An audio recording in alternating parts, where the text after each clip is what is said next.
আজকে ভিডিওটা নিয়ে চলে এসেছি one day trip near Kolkata বা হাওড়াও বলতে পারো। আজকে আমি আর বাবাই বেরিয়ে পড়েছিলাম রাজারহাটের দিকে। রাজারহাট খড়িবাড়ি তোমরা নিশ্চয়ই অনেকেই জানো, অনেকেই চেনো, আবার হয়তো অনেকেই জানো না।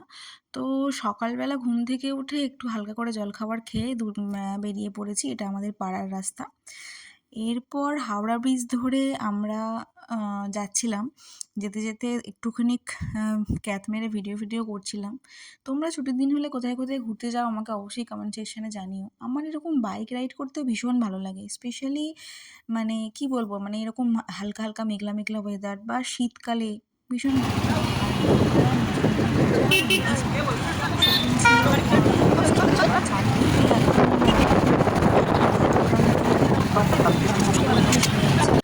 তার মধ্যেও নিজেদের জন্য একটু তো সময় বের করতেই হবে। দুজনের ছুটি ছিল, সেরকম কোথাও ঘুরতে যাইনি।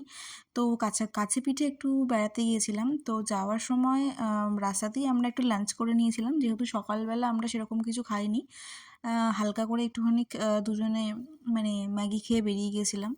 আর আমরা খেয়েছিলাম হচ্ছে মাটন বিরিয়ানি। বিরিয়ানিটা মানে ভীষণ সুন্দর খেতে ছিল, আর আমাদের ভীষণ খিদেও পেয়েছিল। যার জন্য মানে বলে না যে মানুষের যখন খিদে পায় তখন ডাল ভাতও খুব ভালো লাগে, তো এটা খানিকটা ওরকমই। তো আমরা 1 প্লেট বিরিয়ানি নিয়েছিলাম, মাটন বিরিয়ানি।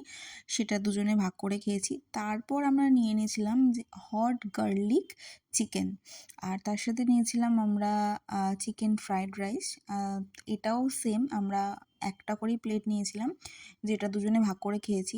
আমি মানে দেখতে হেলদি হলেও আমি খুব কম খাই, বাট বাবাই অ্যাজ এ ছেলে হিসেবে ও একটু কমই খায়। তো আমরা অনেক খেতে পারি না। তো খাওয়া দাওয়া সেরে এবার আমরা চলে এসেছি গন্তব্যের কাছে।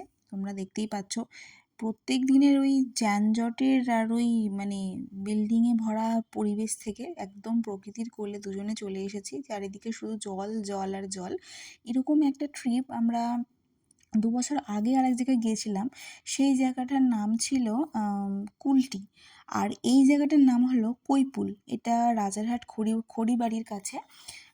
আর মানে এটা চারিদিকে শুধু বড় বড় মানে ভেড়ি এগুলো, কিন্তু মানে এত ভালো লাগবে না তোমরা যখন জায়গাটায় ঘুরবে, এরকম বাইকে করে ঘুরবে বা হেঁটে ঘুরবে, এত সুন্দর লাগবে।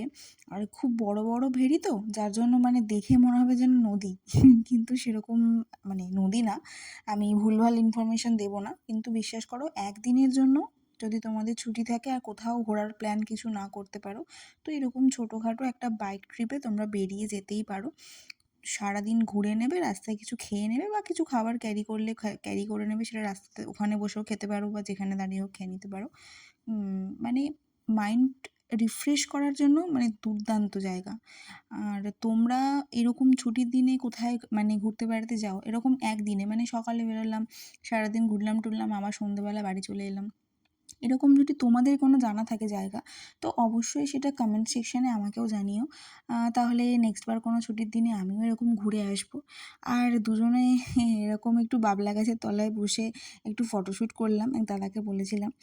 আর এইভাবেই বসে থাকতে থাকতে সূর্য ডুবে গেল, আমাদের দিনটাও শেষ হয়ে গেল, ছুটিটাও শেষ হয়ে গেল। সূর্যাস্ত দেখতে দেখতে দুজনে মিলে আবার রওনা দিয়ে দিলাম বাড়ির দিকে। এত সুন্দর হাওয়া দিচ্ছিল মানে জলের পাড়ে, আমি ভুল করে নদী বলে ফেলছিলাম। আর যতটা পেরেছি ক্যাপচার করার চেষ্টা করেছি। তো ফেরার পথে আমরা গিয়েছিলাম হচ্ছে নিউ টাউনের জুডিও মলে। জুডিও মলে কিছুদিন খুব সেল দিচ্ছিল, যদিও ওই সময় সেলটা চলছিল না। দুজনে মিলে একটু তাও ঢুকেছিলাম যে যদি কিছু পছন্দ হয়। আমার বাড়ির এখানে একটা জুডিও মল আছে, কিন্তু তাও দেখতে গেলাম যে অন্য জায়গায় জুডিওতে কি অন্য কিছু আরও কালেকশন এনেছে, মানে নতুন কিছু কি আছে। তো সেরকমভাবে আলাদা করে কিছু দেখতে পাইনি। বাবা যেখানে বলছিল আমরা পৌঁছে গেছি, তাড়াতাড়ি তোল। তারপর ওকে আমি বলছি আরে আমি তো ভিডিও করছি, বলতে হেসে বেরিয়ে গেল। তারপরে কলকাতার রাস্তা দিয়ে ঘুরতে ঘুরতে চলে এলাম। অন্যান্য দিনের তুলনায় রাস্তায় ভিড় অনেক কম ছিল, কারণ এখন আমাদের খুব একটা প্যাথেটিক সময় যাচ্ছে, সেটা আমরা সবাই জানি। কিন্তু তারপরেও জীবন তো থেমে থাকার নয়, সবাইকে সবার মতন চলতে হবে। তারপর বিশ্বের দীর্ঘতম রেল স্টেশনের পাশ দিয়ে ঘুরতে ঘুরতে দিনটা শেষ করে দিলাম। দেখা হবে পরের ভিডিওতে। টাটা।